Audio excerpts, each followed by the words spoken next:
పుత్తడి, పసిడి, కనకం, స్వర్ణం ఇలా ఏ పేరుతో పిలిచినా బంగారానికి ఉన్న క్రేజే వేరు. ముఖ్యంగా మహిళలకు బంగారు ఆభరణాలంటే ఎంతో ఇష్టం. ఇష్టం కాదు, ప్రాణం.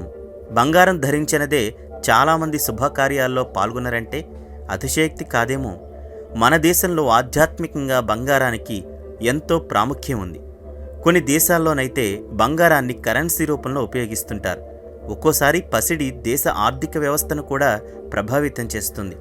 ఇంత విశిష్టత ఉన్న బంగారం గురించి మనకు తెలియని ఎన్నో విషయాలున్నాయి. మరి అవేంటో తెలుసుకుందామా? Let's start. ఈ భూమిపై ఉన్న ఖనిజాల్లో బంగారం అరుదైనది. ఇప్పటికే గనుల్లో చాలా వరకు బంగారాన్ని తవ్వేశారు. ప్రస్తుతం ఉన్న బంగారంలో ఎక్కువ మొత్తాన్ని బ్యాంకులు నిల్వ పెట్టుకున్నాయి. ప్రజలు కూడా బంగారంపై పెట్టుబడులు పెట్టి దాచుకున్నారు. ఇక మిగతా బంగారం నగల రూపంలో వాడుకలో ఉంది. ఎప్పుడో వేల సంవత్సరాల నుంచి బంగారాన్ని వాడుతూనే ఉన్నారు. అంతెందుకు, ప్రపంచంలోని మొత్తం బంగారంలో 11% మన దేశంలో మహిళలు వాడుతున్నారు. అది ఎంత ఎక్కువంటే అమెరికా, IMF, స్విట్జర్లాండ్, జర్మనీలో బంగారం నిల్వల కంటే ఎక్కువ. ఇంకో ఆశ్చర్యకరమైన విషయం ఏంటంటే అసలు ఈ బంగారం భూమిపై పుట్టనే లేదు.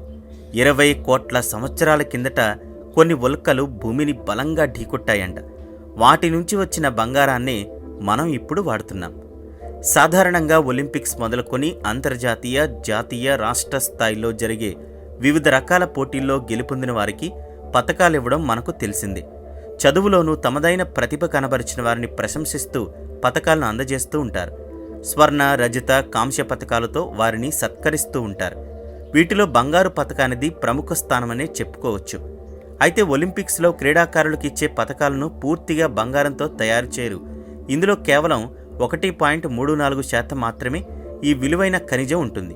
మిగిలింది అంటే వెండి 92%, రాగి 6.7% ఉంటాయి. ఒలింపిక్స్ మొదలైన ఫస్ట్లో మొత్తం బంగారంతో తయారు చేసిన పతకాలే ఇచ్చేవారు. అయితే వాటి తయారీ ఖర్చు పెరిగిపోతుండడంతో ఆ తర్వాత నుంచి ఇలా మార్పు చేశారు.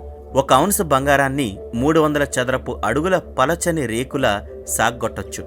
అత్యంత పలుచని రేకులుగా సాగే భౌతిక ధర్మాన్ని కలిగి ఉంది బంగారం. అంతేకాదు, మన హెయిర్ కన్నా సన్నని తీగలాగా సాగుతుంది.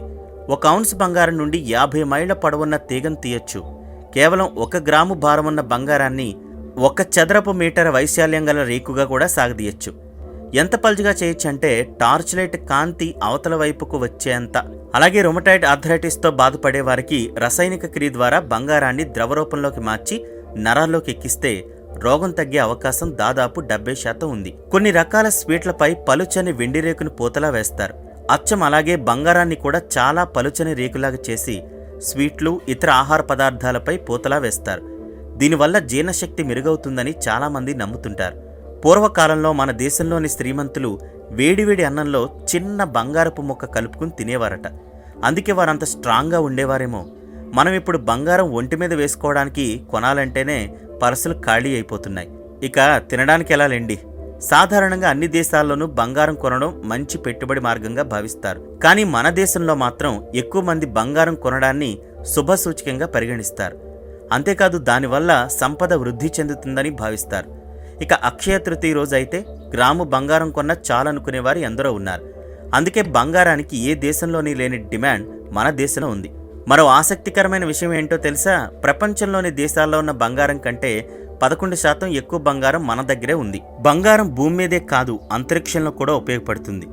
అంతరిక్షంలో వ్యోమగాములు ధరించే హెల్మెట్లపై కూడా బంగారు పూతను పూస్తారు. దీనివల్ల హెల్మెట్ లోపలి భాగం చల్లగా ఉండటమే కాకుండా శరీరం ఇన్ఫ్రారెడ్ కిరణాల ప్రభావానికి గురికాకుండా కాపాడుతుంది.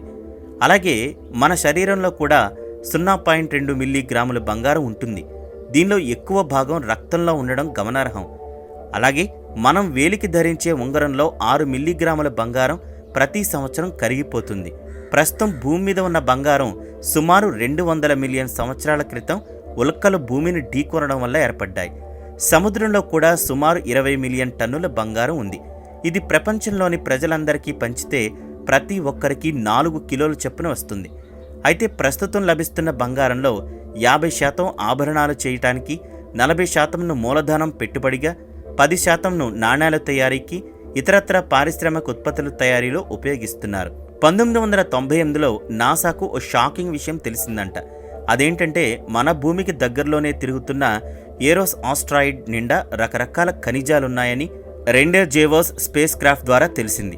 అయితే బంగాళదుంపలా కనిపించే ఈ ఆస్ట్రాయిడ్ పరిశోధించగా దాని లోపల 20 లక్షల కేజీల బంగారం ఉన్నట్లు తెలిసింది.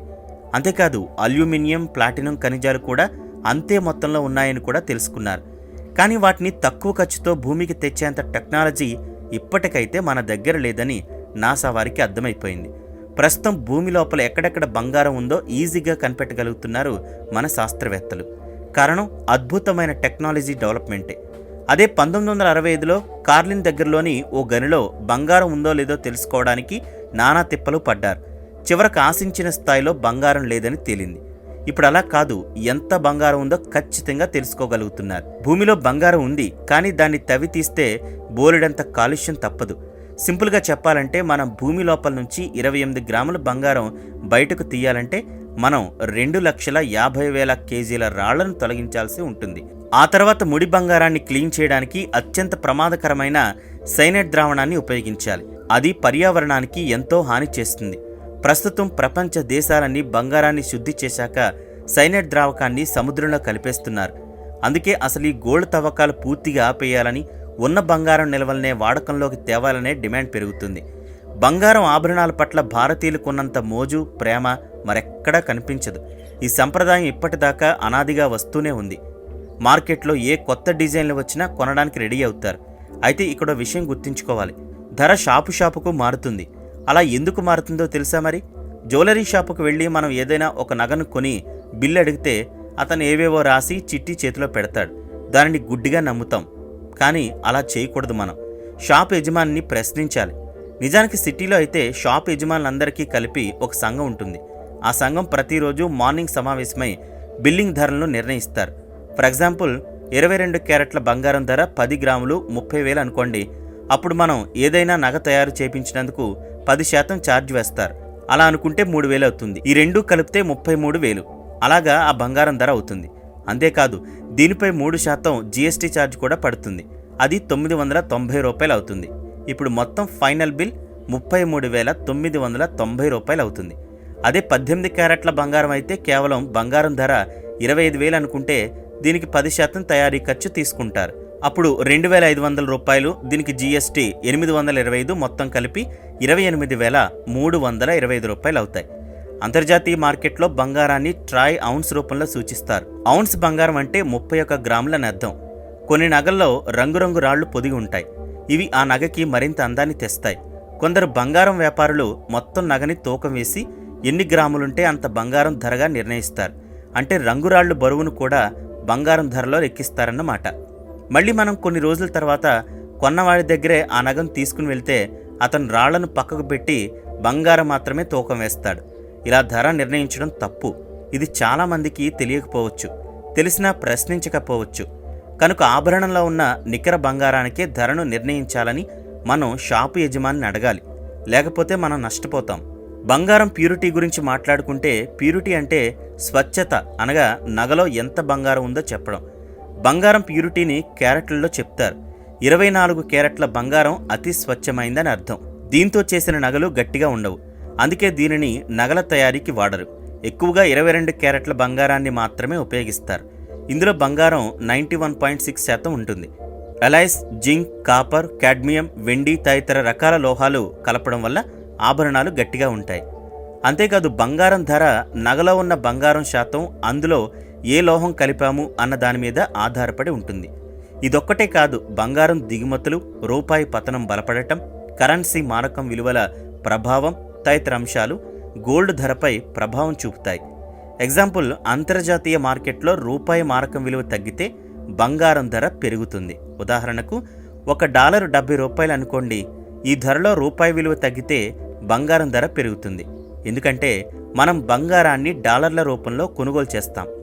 అదే డాలర్ విలువ తగ్గితే బంగారం తగ్గుతుంది. వ్యాపారులు ఎక్కడి నుంచి బంగారం కొన్నారు, ఎంత కొన్నారు లాంటి అంశాలు కూడా ధరను నిర్ణయిస్తాయి.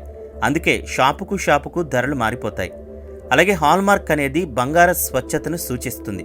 ఇది బ్యూరో ఆఫ్ ఇండియన్ స్టాండర్డ్స్ ఇచ్చే ధృవీకరణ. 22 క్యారెట్లకు 22K 916, అలాగే 18 క్యారెట్లకు 19K 750, 14 క్యారెట్లకు 14K 585 ఇలా గుర్తులుంటాయి. ఎప్పుడైనా మనం కొనే నగ మీద హాల్మార్కింగ్, బంగారం స్వచ్ఛత, నెంబర్, తయారీ సంవత్సరం వివరాలు నమోదై ఉంటాయి.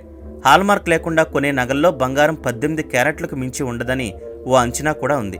దీంతో ఈ తరహా నగల్లో తక్కువగా ధర వేసి కస్టమర్లను ఆకర్షించి అధిక లాభం పొందుతారు వ్యాపారులు. జాగ్రత్త మరి. అందుకే మనం బంగారం కొనేటప్పుడు కొన్ని విషయాలు గుర్తుపెట్టుకోవాలి. అవే బంగారంలో స్వచ్ఛత ఎంత శాతం ఉందనేది. పాత జ్యువెలరీ మార్పిడికి అవకాశం ఉందా, ఉంటే ఎంత తరుగు తీసి ఎంత రేటు వేస్తున్నారు, వారంటీ ఏమైనా ఉందా, బిల్లులో అన్ని ఛార్జీలు వేస్తున్నారా లాంటి విషయాలను మనం గుర్తుపెట్టుకోవాలి. కొందరు వ్యాపారులు ఈరోజు బంగారం ధర ఎంత అనేది షాప్ బయట బోర్డు పెడతారు. బంగారు ఆభరణాలపై 0% తయారీ ఛార్జీలని ప్రకటిస్తారు. అయితే వీరు ఈ ఛార్జీల్ని తరుగు లేదా మరో రూపంలో విధించే అవకాశం ఉంటుందని కూడా మనం గుర్తుపెట్టుకోవాలి. ఒకవేళ మీరు గోల్డ్ ట్రేడింగ్ చేయాలంటే మీరు బ్యాంక్ అకౌంట్, డీమాట్ అకౌంట్ను కలిగి ఉండాలి.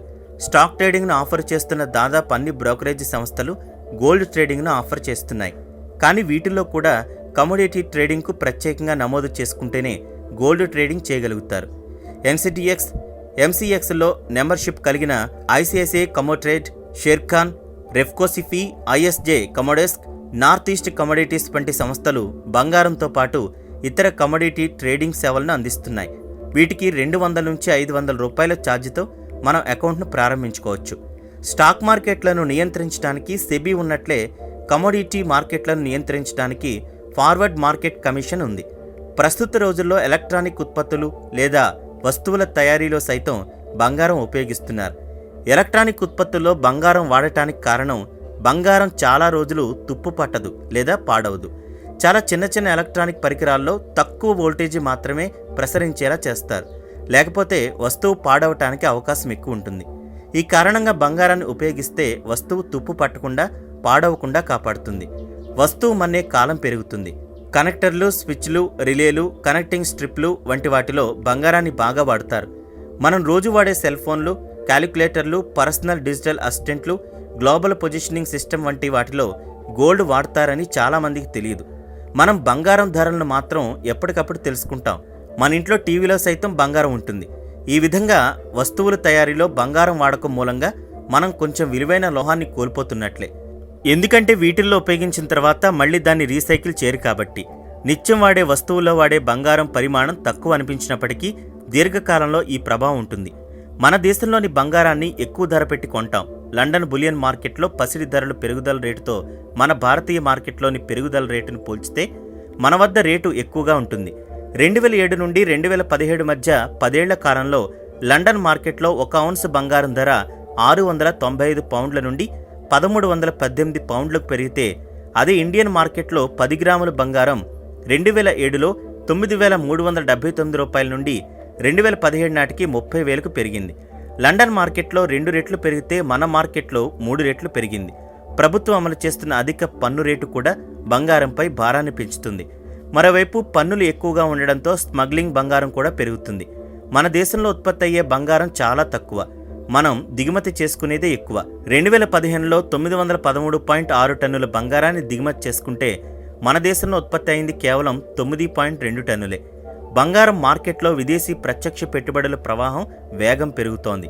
2012-13లో $26.7 బిలియన్ నుండి 2017-18 సెప్టెంబర్ నాటికే $106.8 బిలియన్ విదేశీ ప్రత్యక్ష పెట్టుబడి బంగారం మార్కెట్లో పెరిగింది.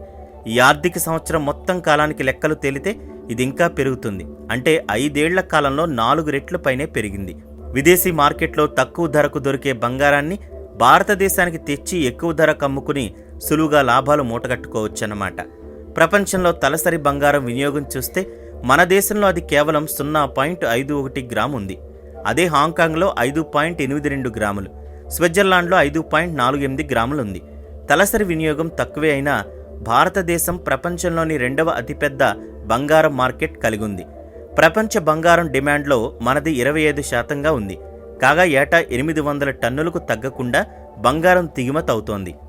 ఇంత మొత్తం బంగారం మనం కొనేటప్పుడు మనం అదనంగా 30% విదేశాలకు చెల్లిస్తున్నాం. అయినా ప్రభుత్వం మాత్రం జోక్యం చేసుకోకుండా చేతులు ముడుచుకుని కూర్చుంది. ఇలా మన దేశంలో బంగారం ప్రాముఖ్యత పెరుగుతూ వస్తోంది.